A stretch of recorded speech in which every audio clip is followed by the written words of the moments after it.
Poca gente tiene el coraje de admitir, pero lo que sucedió con las mujeres de Israel durante la invasión babilónica fue tan brutal, tan devastador, que muchos de los registros bíblicos casi no tienen palabras suficientes para describir.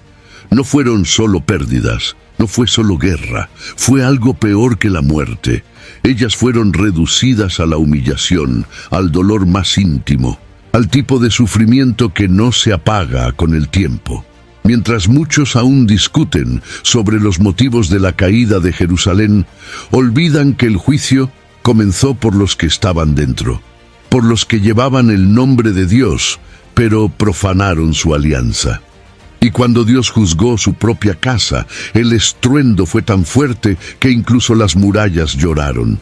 Antes de que las puertas fueran destruidas y los gritos resonaran entre las ruinas, había una voz alertando, y aún ecoa para quienes tienen oídos atentos. Por aquí, damos vida a estas historias que muchos ignoran, pero que llevan verdades que arden como fuego. Haz clic en inscribirse y no te pierdas nada de lo que aún necesita ser revelado. Antes de cualquier espada extranjera atravesar los muros de Jerusalén, la sentencia divina ya había sido decretada. El Señor, en su justicia, no ignoró la corrupción que habíase infiltrado hasta incluso en los corredores del templo. La gloria que un día llenó el lugar santo, como descrito en los días de Salomón, dio lugar al silencio de un Dios ofendido. En Ezequiel capítulo 9, del versículo 4 al 6, el juicio es ordenado para comenzar por el propio santuario, revelando una verdad inescapable. Dios exige pureza, primeramente, de aquellos que lo representan. El altar, que debería ser un lugar de expiación, se convirtió en cómplice de la negligencia espiritual. El pueblo continuaba ofreciendo sacrificios, pero sus corazones estaban distantes. Mientras los labios pronunciaban oraciones, los pensamientos se ocupaban con ganancias, placeres y alianzas con naciones paganas. Los sacerdotes, que deberían guiar con santidad, se acomodaban en conveniencias políticas y favorecimientos sociales. No era solo una crisis nacional, era una quiebra moral del liderazgo espiritual. El templo estaba lleno, pero vacío de temor.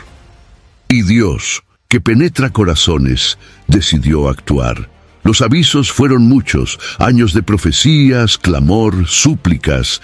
El Señor envió profeta tras profeta, desde Isaías hasta Jeremías, con un único apelo: vuélvanse a mí, y yo los sanaré. Pero en lugar de arrepentimiento, lo que se vio fue burla, prisión de profetas y manipulación de los mensajes divinos para agradar a los oídos del pueblo. Jerusalén, que debería ser luz entre las naciones, se convirtió en caricatura de la misma impiedad que condenaba. Entonces, el juicio comenzó. Pero no vino primero con ejércitos, vino con silencio. Dios dejó de responder. Las profecías cesaron, el cielo parecía de bronce, y cuando el juicio se manifiesta primero en la casa de Dios, no es mero castigo, es corrección con propósito. Hay una severidad en el amor divino que pocos comprenden. Él disciplina a quien ama, pero cuando esa disciplina es despreciada, el cáliz de la ira se llena y la justicia, antes suspendida por misericordia, finalmente desciende. Es un principio eterno. Dios juzga su casa antes de juzgar al mundo. Lo que ocurrió con Jerusalén sirve de alerta para toda generación. Cuando los que conocen la verdad la abandonan, no solo se pierden, sino que arrastran consigo a los inocentes. El juicio que comenzó en el templo barrería calles, casas y corazones. Una ciudad entera estaba a punto de cosechar lo que sembró por generaciones de rebeldía camuflada en religiosidad. Y cuando el juicio se inicia en el altar, nada permanece intocado. Detrás de las murallas de Jerusalén, algo más peligroso que cualquier ejército extranjero se desarrollaba, una espiritualidad contaminada, enmascarada de piedad. El pueblo aún cargaba los símbolos de la fe, pero había perdido el temor. Jeremías capítulo 7 describe la escena con dolor. El pueblo decía, templo del Señor, como si la presencia física del santuario fuera suficiente para impedir cualquier tragedia. La fe se convirtió en superstición y la adoración una formalidad sin alma. Cuando la religión se convierte en un escudo para esconder el pecado, se torna en un instrumento de condenación. Los sacrificios continuaban, pero los altares domésticos también estaban llenos de ídolos. Hombres que recitaban la Torá por la mañana entregaban a sus hijos a Moloque al atardecer. Había cánticos en el templo, pero también encantamientos en las colinas. Las fiestas santas fueron mezcladas con rituales paganos. La alianza con Dios, que debería ser exclusiva, fue traicionada repetidamente, como un matrimonio donde el amor se transforma en rutina y luego en adulterio, y el dolor divino, expresado en las palabras de los profetas, era el de un marido traicionado. El liderazgo espiritual no solo toleraba esta corrupción, sino que la alentaba. Los sacerdotes se enriquecían con ofrendas mientras la justicia era negada a los huérfanos y viudas. Los príncipes buscaban alianzas militares, confiando más en la fuerza de Egipto que en el brazo del Altísimo.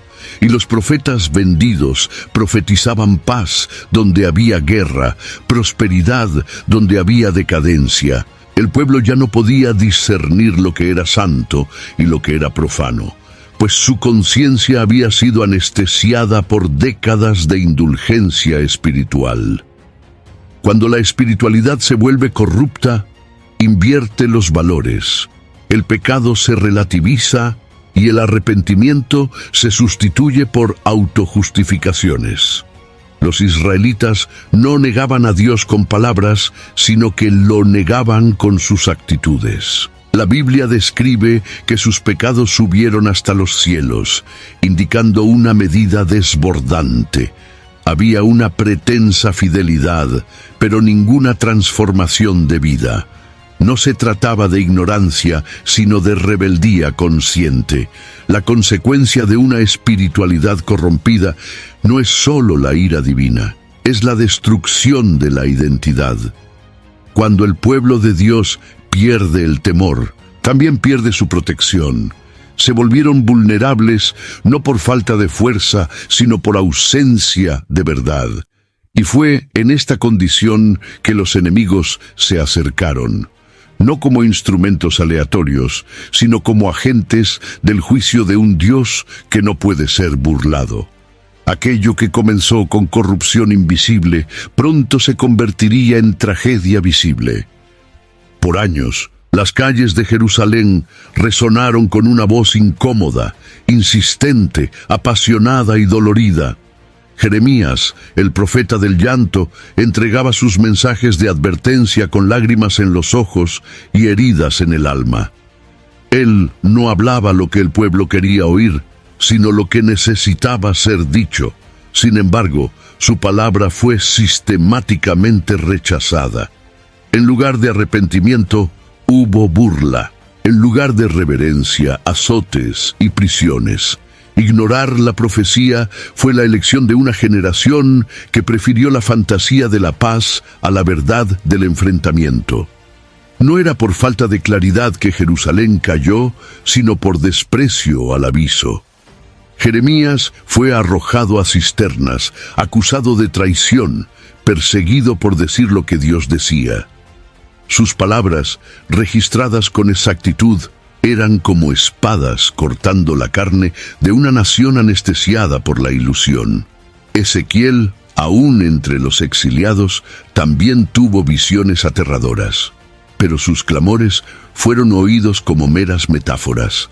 La verdad era conocida, pero rechazada por conveniencia. La dureza del corazón fue tal que el pueblo decía: «No vendrá mal sobre nosotros». El engaño colectivo era mantenido por profetas falsos, que ofrecían consuelo en medio de la podredumbre. El pecado fue normalizado y el mensajero se convirtió en el enemigo. La voz de Dios resonaba, pero el pueblo tapaba los oídos. Hay una tragedia silenciosa en cada generación que se niega a oír los avisos del Altísimo. Y esa tragedia fue vivida con sangre y lágrimas en las calles de Jerusalén. El rechazo a la profecía no solo selló el destino de la ciudad, sino que también reveló cuánto la presencia de Dios ya se había retirado. Cuando un pueblo no soporta más escuchar la verdad, es señal de que está espiritualmente fallido. Los profetas fueron dados como señal de misericordia, no de condenación. Eran el último llamado, la última alarma antes de la destrucción. Pero el orgullo de los líderes y la indiferencia de la multitud ahogaron la última oportunidad de retorno. El desprecio por las advertencias proféticas sigue siendo una de las marcas más peligrosas de la decadencia espiritual. Cuando la palabra de Dios es tratada como exageración y los mensajeros son vistos como perturbadores, el abismo ya está delante. En Jerusalén, la voz del profeta fue silenciada, pero la verdad que él proclamaba no se cayó. Y cuando Babilonia llegó, cada palabra de Jeremías gritó más fuerte que nunca. La llegada del ejército babilónico fue solo el estallido de una realidad que ya ardía silenciosamente dentro de los muros de Jerusalén. La ciudad, antes orgullosa de su herencia davídica, ahora se veía acorralada, no solo por las fuerzas enemigas, sino por el juicio de Dios. El cerco no fue rápido, ni quirúrgico, fue prolongado, cruel y desolador. Según lo registrado en 2 Reyes capítulo 25, los babilonios sitiaron Jerusalén por casi 2 años. No había más pan. Los niños lloraban de hambre. El olor de la muerte y la desesperanza invadía cada callejón. Las murallas, que un día simbolizaron protección, se convirtieron en prisiones. No había a dónde huir. Cada golpe de ariete contra las puertas era un recordatorio de que el juicio ya no estaba al borde, sino dentro de la ciudad. El hambre alcanzó niveles inimaginables. Madres escondían los últimos trozos de comida de sus propios hijos. Familias se deshacían por un puñado de harina. La moralidad se desmoronó bajo el peso de la supervivencia, y el honor desapareció ante la cruda necesidad de seguir respirando un día más. Los líderes ya no tenían respuestas. Los sacerdotes, antes confiados, caminaban cabizbajos, impotentes ante el colapso inminente. El rey Sedequías, que podría haberse rendido antes y haber salvado parte del pueblo, dudó, presionado por consejeros que no conocían al Señor. Cada día de cerco era una nueva sentencia. El pueblo que antes marchaba en procesiones festivas por las calles, ahora se arrastraba en silencio, con ojos hundidos y corazones rotos. La ciudad de Dios estaba muriendo lentamente, y en este silencio lo que más dolía era la ausencia de socorro divino. Las oraciones, antes llenas de esperanza, ahora se volvían murmullos perdidos. El cielo parecía cerrado. El arca de la alianza, símbolo de la presencia divina, ya no generaba confianza. La gloria había partido. El silencio de Dios, muchas veces más aterrador que la espada de los hombres, flotaba sobre Jerusalén. La certeza de que ese sufrimiento era justo, pero insoportable, corroía el espíritu de los remanentes. La agonía del cerco no fue solo una cuestión militar, fue un proceso espiritual de purificación por medio del dolor. Cuando el pueblo de Dios se corrompe, muchas veces es necesario que las estructuras que sostienen esa corrupción sean destruidas. El cerco de Jerusalén reveló una verdad profunda. Cuando la presencia de Dios se va, ni la ciudad santa resiste. Todo se desmorona cuando lo sagrado es profanado, y el dolor que se instala no es solo consecuencia humana. es el grito de la justicia divina pidiendo cuentas. El sonido final de la caída de Jerusalén no fue solo el derrumbe de piedras y maderas, fue el colapso de una identidad. Cuando las puertas de la ciudad finalmente cedieron al poder de Babilonia, entró no solo un ejército, sino una sentencia encarnada. Los soldados no encontraron resistencia, encontraron desesperación. Cada paso de los invasores por las calles sagradas era como una burla contra todo lo que Israel decía representar. Las promesas del pasado parecían enterradas bajo los escombros. La gloria de Sión fue pisoteada sin misericordia. La entrada de los babilonios marcó el inicio de una ocupación que iba mucho más allá de la dominación territorial. Era una invasión moral, espiritual y emocional. Los tesoros del templo fueron saqueados. Lo que antes era dedicado al Señor, ahora sería usado para adornar los templos de dioses paganos en tierras extranjeras. El propio templo, símbolo de la alianza, fue profanado. Hombres fueron abatidos enfrente del altar. Sacerdotes fueron muertos donde antes ministraban. Como se registra en Lamentaciones capítulo 2, del versículo 7 al 9, el Señor rechazó su altar y entregó a la mano del enemigo las murallas del palacio. Los gritos de dolor resonaban por los corredores antes consagrados. No había más lugar seguro. Mujeres eran arrastradas fuera de sus casas. Los ancianos eran humillados públicamente. Niños eran arrancados de los brazos de sus madres. La ciudad, que un día cantó salmos de victoria, ahora era escenario de una de las mayores vergüenzas ya registradas en la historia del pueblo de Dios. La invasión no era solo destrucción, era humillación total, como si cada piedra caída fuera una acusación viva contra los pecados no confesados. Y nada de esto ocurrió por casualidad. Cada acto de violencia babilónica parecía tener un permiso divino, una autorización del cielo que, aunque difícil de comprender, dejaba claro que ese era un juicio justo. La vergüenza pública reflejaba la podredumbre privada. Lo que fue escondido en cámaras secretas ahora era expuesto a la luz del día. Jerusalén, como una mujer deshonrada, fue despojada ante las naciones. Y este despojo no era solo físico, era espiritual, era la retirada del honor, de la protección, de la dignidad. Ver la ciudad ser invadida sin que el cielo interfiriera era uno de los dolores más profundos. Los que creían que Dios intervendría en el último momento quedaron en shock. Pero esta ausencia aparente era, en verdad, una respuesta divina al desprecio prolongado. Cuando Dios es expulsado de sus propios altares, Él no permanece. Y cuando Él se aleja, las puertas caen y la vergüenza entra. Jerusalén cayó porque Dios ya no habitaba en ella. La presencia que sostenía sus murallas ya había partido mucho antes de que las piedras ruyeran. Ninguna narrativa de la destrucción de Jerusalén estaría completa sin mencionar a las mujeres. Ellas fueron tal vez las mayores víctimas del colapso. Más que números en una tragedia nacional, sus historias cargan el dolor de la pérdida, de la violencia y de la vergüenza.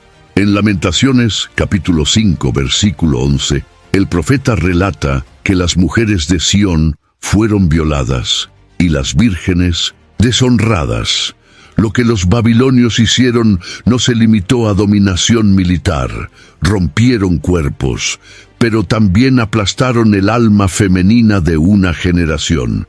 Las mujeres que antes caminaban con dignidad por las calles de la ciudad, ahora se sentían como presas indefensas ante una fuerza brutal. Jóvenes fueron violadas delante de familiares. Esposas fueron llevadas como trofeos de guerra. Las hijas de Israel, que debían ser protegidas bajo el manto de la alianza, fueron tratadas como mercancía de placer. La violación de los cuerpos femeninos era un arma de guerra usada para destruir el espíritu del pueblo. Y fue eficiente. Cada grito, cada lágrima, cada silencio de terror fue una cicatriz dejada en la historia de la nación. El impacto no fue solo físico.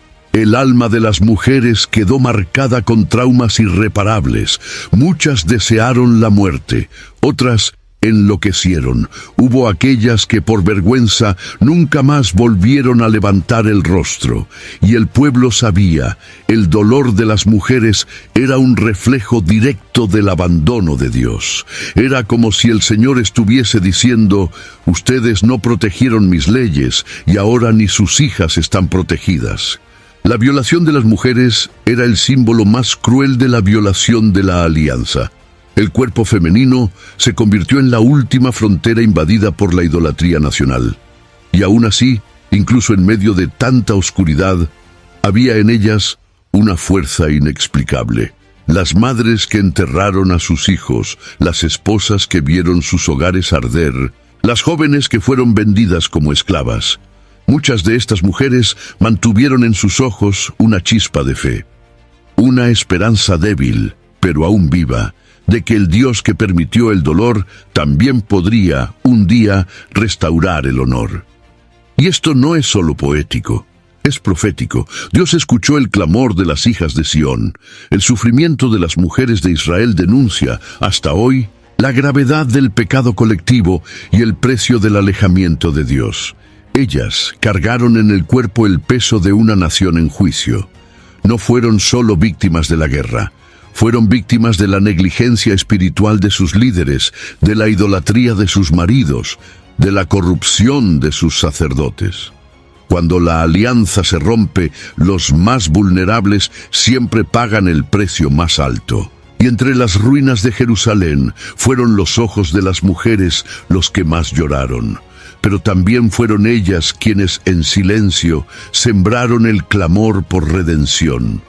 Entre los clamores que se erguían de las ruinas de Jerusalén, ninguno sonaba más angustiante que el llanto de las madres. Eran mujeres que un día arrullaron a sus hijos al son de los salmos, y ahora, impotentes, los veían morir ante sus ojos. La hambre extrema generó imágenes inimaginables. En Lamentaciones capítulo 4, versículo 10, hay una confesión devastadora. Las manos de las mujeres compasivas cocieron a sus propios hijos. El texto no es alegoría, es realidad cruda. El desespero hizo que incluso el instinto materno fuera sofocado por la locura de la supervivencia. La maternidad, antes celebrada como bendición de Dios, se convirtió en una carga imposible de llevar. Los hijos, en lugar de alegría, pasaron a representar tragedia anunciada. Cada nacimiento, una sentencia. Cada niño, una vida condenada antes incluso de florecer. Las madres no podían protegerlos de la espada, del hambre, ni de la violación. Ver a los pequeños siendo llevados como esclavos o muertos sin dignidad destruyó lo que quedaba de esperanza en el corazón femenino. Ser madre pasó a ser un dolor constante y la esterilidad un alivio cruel. Esta realidad resonaba irónicamente con las palabras de Jesús siglos después, al profetizar sobre el juicio futuro. Bienaventuradas las estériles, conforme se registra en Lucas capítulo 23, versículo 29. Lo que se vio en Jerusalén fue un presagio de este dolor. La ausencia de futuro, la ruptura de la continuidad de la vida, fue sentida con ferocidad en las entrañas de las mujeres. Aquellas que esperaban ver a sus hijos crecer como líderes y sacerdotes, ahora solo deseaban que murieran pronto para que no sufrieran aún más. Pero no era solo el dolor de perder, era el dolor de no entender. ¿Qué hicimos de tan grave? ¿Dónde está el Dios que prometió guardarnos? El silencio del cielo dolía tanto como las lanzas de los babilonios. Las madres sentían que habían sido olvidadas, y este sentimiento era tan intenso como verdadero para una generación que ignoró la disciplina del Señor hasta que fue demasiado tarde. La maternidad, otrora símbolo de la bendición de Dios, se convirtió en memoria viva de la ausencia de la protección divina. Aún así, Entre cenizas y cuerpos había un clamor que se alzaba. No eran gritos de venganza, sino gemidos por justicia, por restauración, por sentido. Y ese clamor de las madres de Jerusalén fue oído por Dios. Ellas representaban el dolor de un pueblo que, incluso en juicio, aún pertenecía al Señor. En medio de la destrucción más brutal, el vientre herido de Israel aún preservaba la promesa que vendría. De la dolor de las madres surgiría un nuevo clamor de vida, resonando más allá de la destrucción, señalando hacia un futuro donde la esterilidad daría lugar a la restauración. Con Jerusalén dominada, la próxima fase del juicio fue el exilio. Miles fueron llevados encadenados a Babilonia. El cautiverio no era solo físico, sino profundamente espiritual. El pueblo que un día fue libre por el poder del Señor en Egipto, ahora era arrastrado por las carreteras de la humillación. Hombres y mujeres, príncipes y campesinos, sacerdotes y niños, nadie fue perdonado. El exilio era un reflejo externo del cautiverio interno que ya se había instalado en el corazón del pueblo mucho antes de que las cadenas apretaran sus muñecas. El sufrimiento físico era visible, largas marchas, heridas expuestas, hambre y sed. Pero había algo aún más devastador, la sensación de haber sido abandonados por Dios. Estaban lejos de la tierra prometida, lejos del templo, lejos del altar.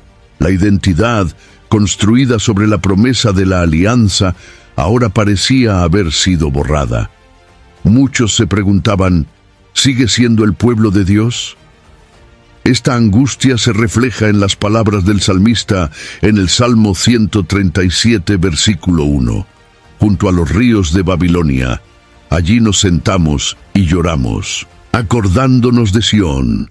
No había solo dolor, también había confusión. Los que antes se enorgullecían de su herencia espiritual, ahora convivían con dioses extranjeros, costumbres profanas y prácticas que contradicen todo lo que aprendieron. Algunos resistieron, otros cedieron. El alma de Israel estaba en disputa. Babilonia no quería solo la fuerza de trabajo, también quería el corazón y la mente de los exiliados.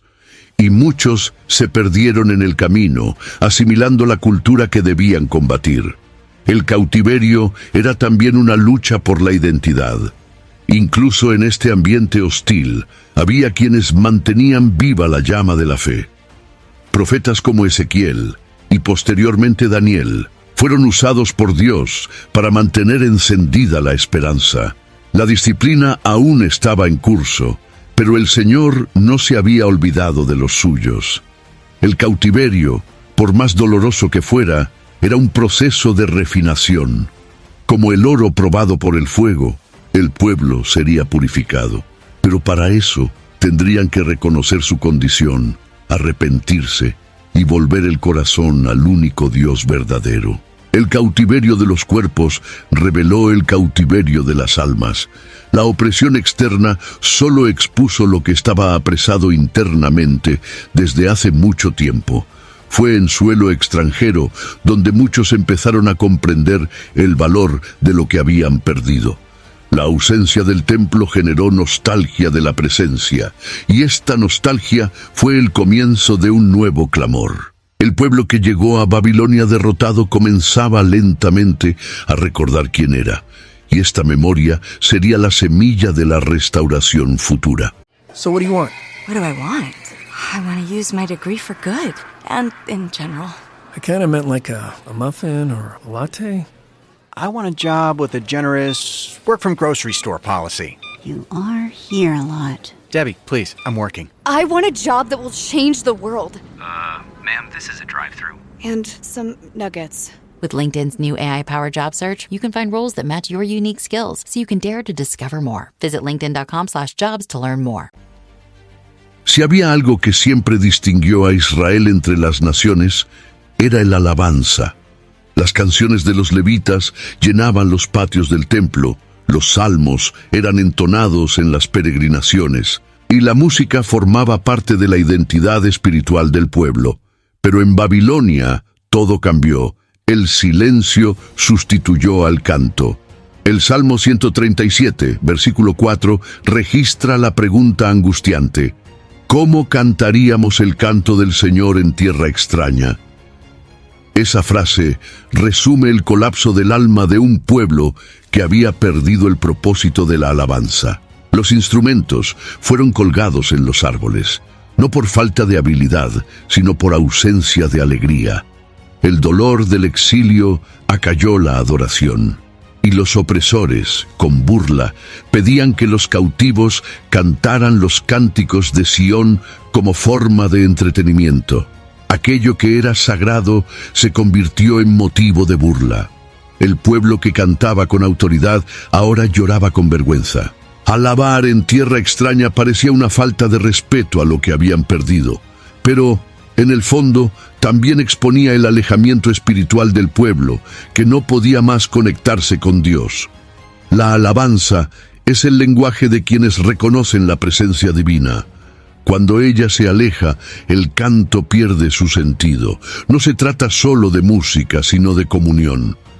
En Babilonia, el pueblo sentía que ya no había más motivo para adorar. Sin embargo, este silencio también empezó a despertar conciencia. Lo que antes era mecánico, ahora exigía profundidad.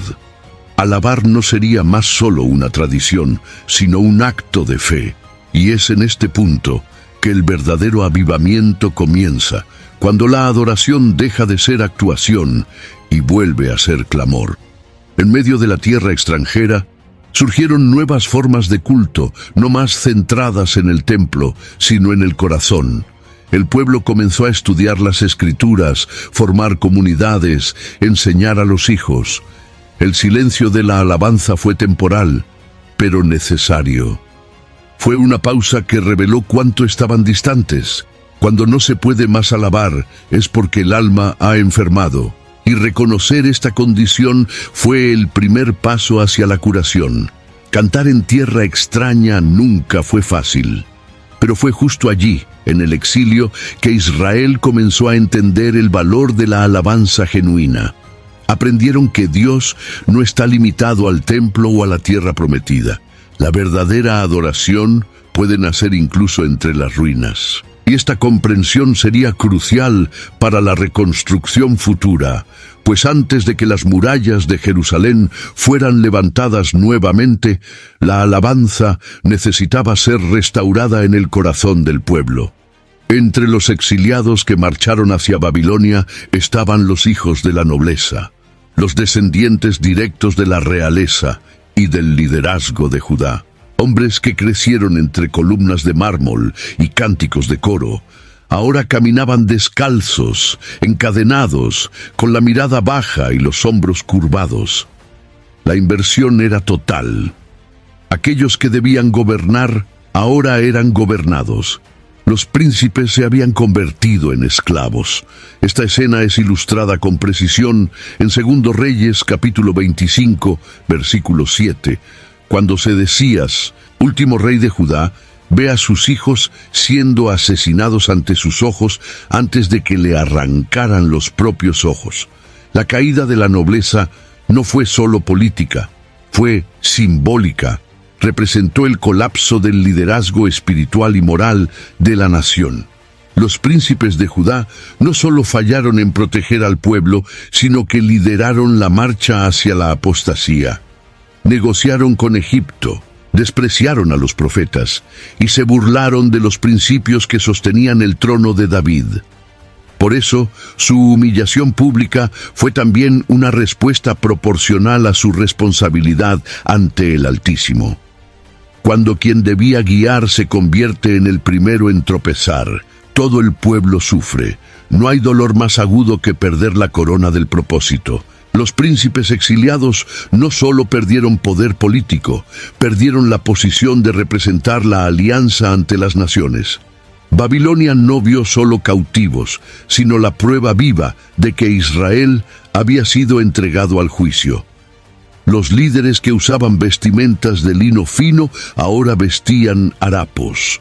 Aquellos que comían en los banquetes del palacio ahora mendigaban migajas en las calles extranjeras. Era un retrato desgarrador de lo que sucede cuando se abandona al Señor para seguir intereses propios. La humillación de los príncipes también cargaba un mensaje profético. En Ezequiel, capítulo 21, versículo 26, el Señor declara: «Remueve la mitra, quita la corona, esta no será la misma. Exáltense el humilde y humíllese el soberbio». Era el propio Dios declarando que el tiempo de reinos humanos establecidos en la desobediencia había acabado. Él mismo estaba desmantelando los tronos corrompidos para, en el futuro, levantar un reino de justicia que no se fundamentaría en hereditariedad, sino en santidad. La imagen de los príncipes humillados recorrió las calles de Jerusalén y resonó por toda Babilonia. Sirvió de advertencia para todos los tiempos. Dios exige más de aquellos que recibieron más. El liderazgo espiritual no es privilegio, es responsabilidad con rendición de cuentas. Y cuando aquellos llamados a conducir se pierden, el Señor se levanta, remueve y reinicia con los humildes. El cautiverio de los príncipes fue más que un castigo. Fue un realineamiento divino con propósitos eternos. En medio de las cenizas de Jerusalén y los gemidos del exilio, una pregunta se levantó con más fuerza que las murallas caídas. ¿Dónde está Dios? ¿Cómo conciliar la idea de un Dios justo, amoroso y fiel con una tragedia tan aplastante? El sufrimiento intenso del pueblo de Judá sacó a la luz una crisis espiritual profunda. Muchos que se habían acostumbrado a una visión triunfalista de la fe, ahora se veían obligados a revisar sus conceptos. Dios no había fallado, pero la comprensión humana sobre él sí. El profeta Habacuc, ante una situación parecida, clamó: «¿Hasta cuándo, Señor, clamaré yo, y tú no oirás?». Según lo registrado en Habacuc, capítulo 1, versículo 2. Esta tensión entre sufrimiento y fe no es nueva. Acompaña al pueblo de Dios desde el Edén, pero en momentos de juicio se vuelve aguda. El dolor no es solo físico, es existencial. ¿Por qué nosotros? ¿Por qué ahora? ¿Por qué tanto? Estas preguntas no son señal de rebeldía, sino de humanidad. Y Dios, en su paciencia, permite que sean formuladas. No exige una fe ciega, sino una fe que, aunque gimiendo, se niega a romper con la esperanza. El libro de Lamentaciones es un ejemplo de esto. Una poesía repleta de dolor, pero entrelazada por destellos de fidelidad divina. El sufrimiento reveló una verdad profunda que a menudo se ignora en tiempos de prosperidad.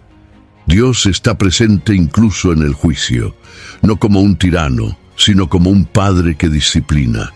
En Lamentaciones capítulo 3, versículo 33, está escrito que no es del corazón que Dios aflige ni entristece a los hijos de los hombres. Es decir, el castigo no es placentero para Él, es consecuencia de una justicia que no puede ser negociada.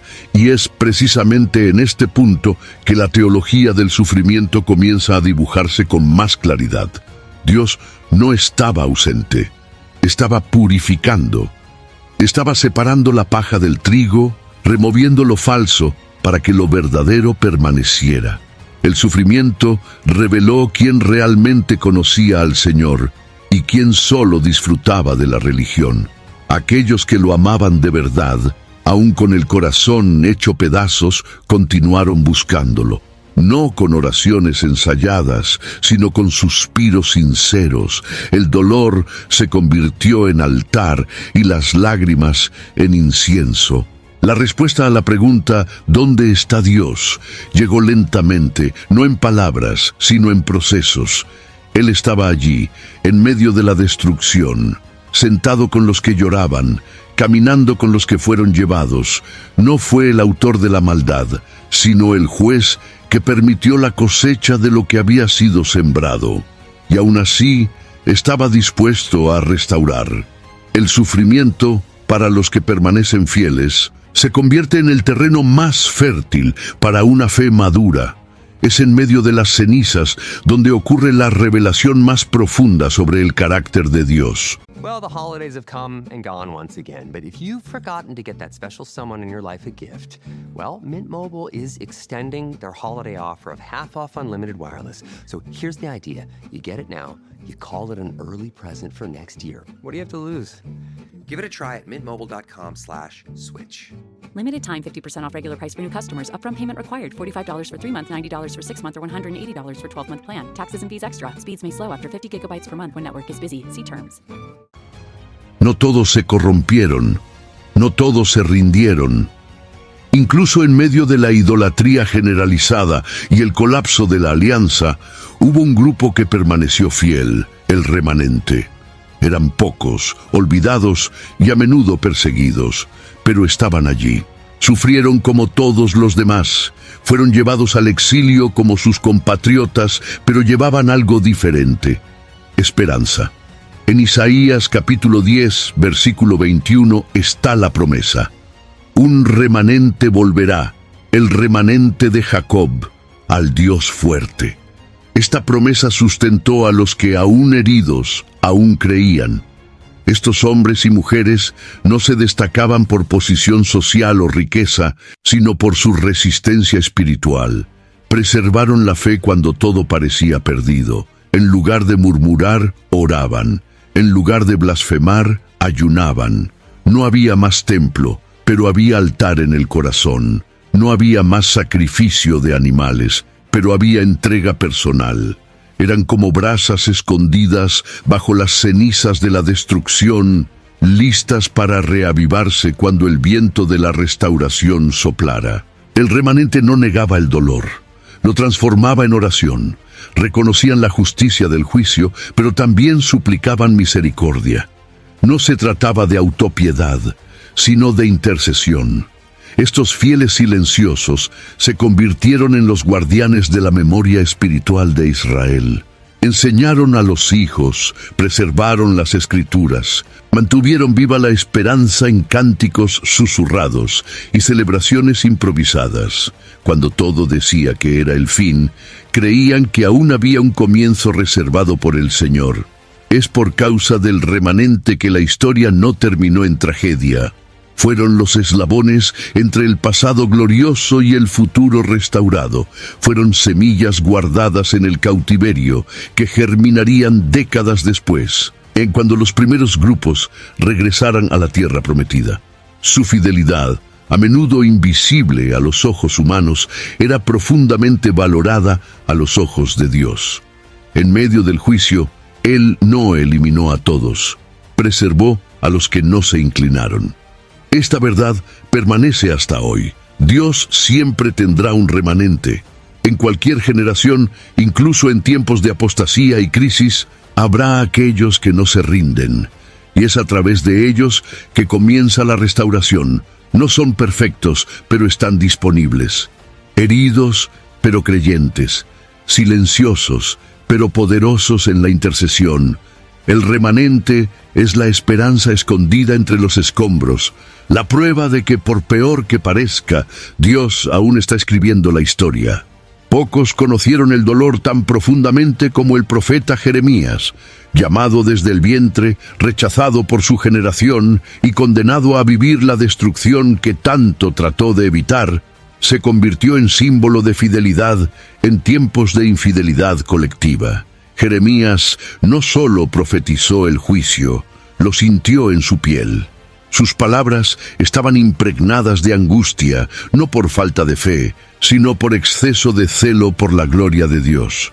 En Jeremías capítulo 9, versículo 1, clama: «Ojalá mi cabeza se convirtiera en aguas, y mis ojos en una fuente de lágrimas, para que llorara día y noche por los muertos de la hija de mi pueblo». Jeremías vio la decadencia desde adentro. Caminó entre los muros antes de que cayeran. Odiado por hablar la verdad, fue golpeado, preso, lanzado a una cisterna, y aún así no se detuvo. Su misión no era conquistar aplausos, sino anunciar el juicio y clamar por arrepentimiento. Pero su dolor fue más allá del rechazo personal. Lo que lo destrozaba era ver cumplirse, punto por punto, aquello que tanto trató de evitar. Sus ojos contemplaron el templo siendo saqueado, los ancianos caídos en las plazas y las mujeres siendo violentadas. Cada escena era un eco de las palabras que había pronunciado con el alma en llanto. El profeta de las lágrimas no tuvo el consuelo de ver la restauración en sus días. A diferencia de Isaías, que profetizó la venida del Mesías, o de Daniel, que tuvo visiones del futuro glorioso, Jeremías fue encargado de la amarga mensaje de anunciar destrucción. Aún así, en medio del dolor, también fue canal de esperanza. En Jeremías capítulo 29, versículo 11, se encuentra una de las declaraciones más conocidas de las Escrituras. Yo sé qué pensamientos tengo a vuestro respecto, pensamientos de paz y no de mal, para daros el fin que deseáis. Esta promesa no nació en tiempos de paz, sino en medio del cautiverio, pronunciada por quien lloraba mientras hablaba. El sufrimiento de Jeremías enseña que los verdaderos siervos de Dios no siempre son comprendidos. Sienten antes que los demás, ven lo que nadie quiere ver y cargan con el peso de la intercesión. Jeremías no fue un pesimista, fue un atalaya fiel que prefirió el dolor de la verdad al consuelo de la omisión. Sus lágrimas fueron semilla. Y aunque no vio la cosecha, ésta llegó. Su nombre permaneció como testimonio de integridad en medio de la ruina. El hombre que lloró Jerusalén nos invita a mirar las ruinas con el mismo espíritu, no de derrota, sino de lamento reverente y fe resiliente. Las lágrimas del profeta cayeron en el suelo manchado de sangre, pero fertilizaron una generación futura que volvería a edificar los muros. Jeremías representa a todos los que alertan en vano, lloran en silencio y oran sin reconocimiento. Pero ante Dios, sus gemidos son registrados como alabanza, y sus palabras, aún hoy, son faro para una generación que se aproxima a tiempos difíciles. Su dolor continúa hablando y nos convoca a la vigilancia. La destrucción de Jerusalén no fue solo una catástrofe histórica, sino un espejo espiritual. Dios, al permitir que su propia ciudad fuera entregada a los enemigos, estaba diciendo algo profundo y eterno a aquellos que afirman ser su pueblo. El juicio comenzó por la casa de Dios, como afirma claramente 1 Pedro, capítulo 4, versículo 17, porque ya es tiempo que comience el juicio por la casa de Dios. Antes de tratar con las naciones paganas, el Señor trató con los suyos, y este orden no fue arbitrario, fue justo.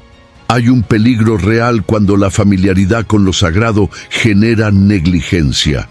Jerusalén confiaba más en su reputación espiritual que en su obediencia real.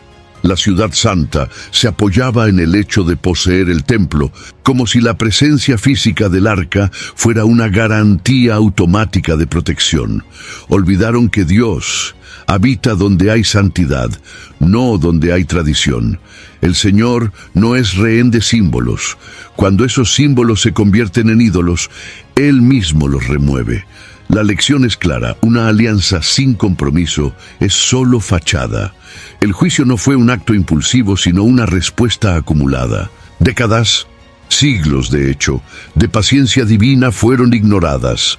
Dios usó profetas, señales, guerras menores e incluso milagros para llamar al pueblo de vuelta, pero endurecieron sus corazones.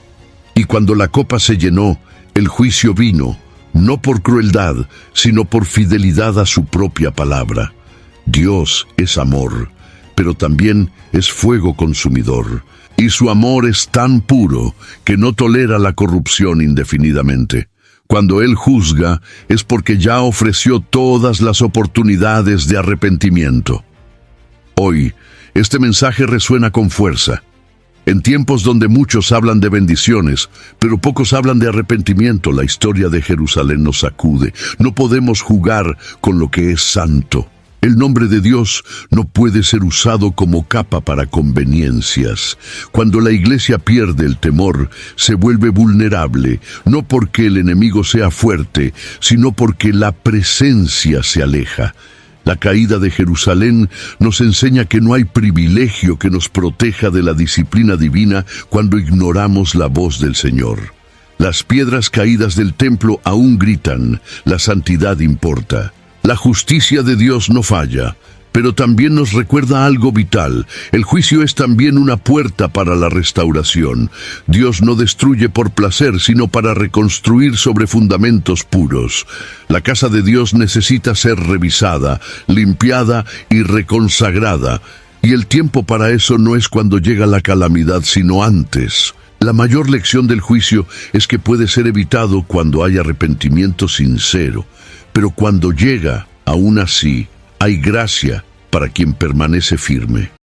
Don't chew on that, Max. Cooper loves that chew too. Oh, now he's into Cooper's food. Wow, he is loving it. What do you feed Cooper? Blue Buffalo Life Protection Formula. He never leaves a crumb. I love it because it's made with high-quality protein, nutrient-rich fruits and veggies, and wholesome whole grains. Looks like we're switching to Blue. Blue Buffalo foods are made with the superior ingredients your dog needs to thrive. Can your dog food say that? Visit feedbluefood.com to learn more. En medio de los escombros de Jerusalén, donde parecía reinar solo la muerte y el silencio, había una promesa aún viva.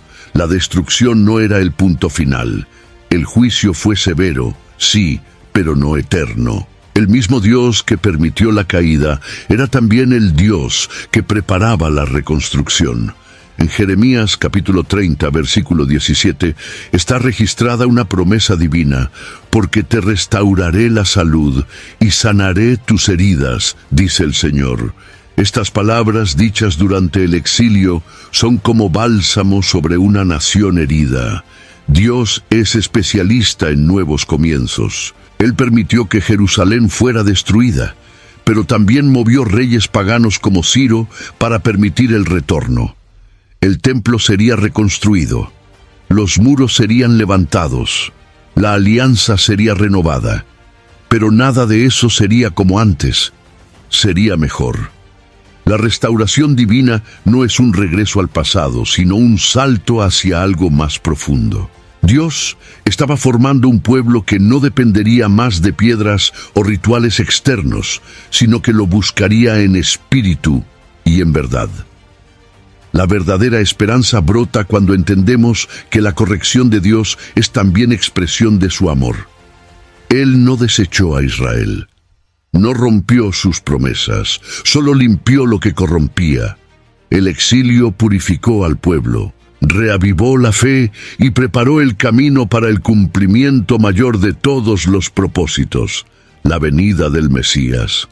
La restauración de Jerusalén después del cautiverio era solo el presagio de una restauración más abarcadora, la salvación en Jesucristo. Los que volvieron del exilio volvieron diferentes, más conscientes, más humildes, más preparados. Ellos reconstruyeron, sí, pero también se reconectaron. La restauración física fue acompañada por una restauración espiritual, la lectura de la ley, los ayunos, los días de celebración. Todo fue renovado. El pueblo ahora sabía el costo de la desobediencia y por eso valoraba aún más la gracia de haber sido traído de vuelta.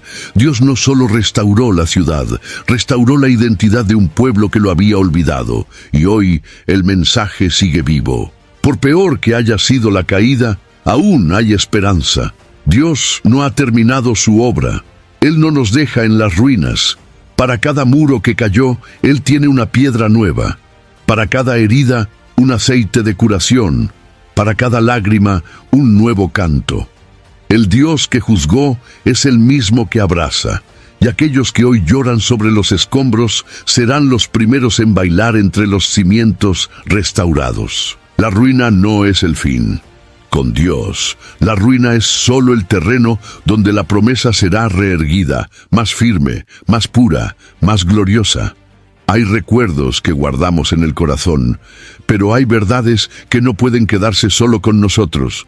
Comparte este vídeo con alguien que necesita escuchar esto y en los comentarios cuenta qué más te marcó en esta historia. Tu voz tiene peso y puede encender fe en otros corazones. Y claro, inscríbete para continuar caminando con nosotros por caminos que muchos han olvidado, pero que Dios aún quiere revelar. This podcast is brought to you by Carvana. Selling your car shouldn't feel like a second job. It should feel easy. With Carvana, it is. Just visit Carvana.com, enter your license plate or VIN, answer a few quick questions, and get an offer in minutes. Like what you see? We'll pick it up right from your door and hand you your check. No haggling, no hassle, no problem. Car selling made easy on Carvana. Pickup fees may apply.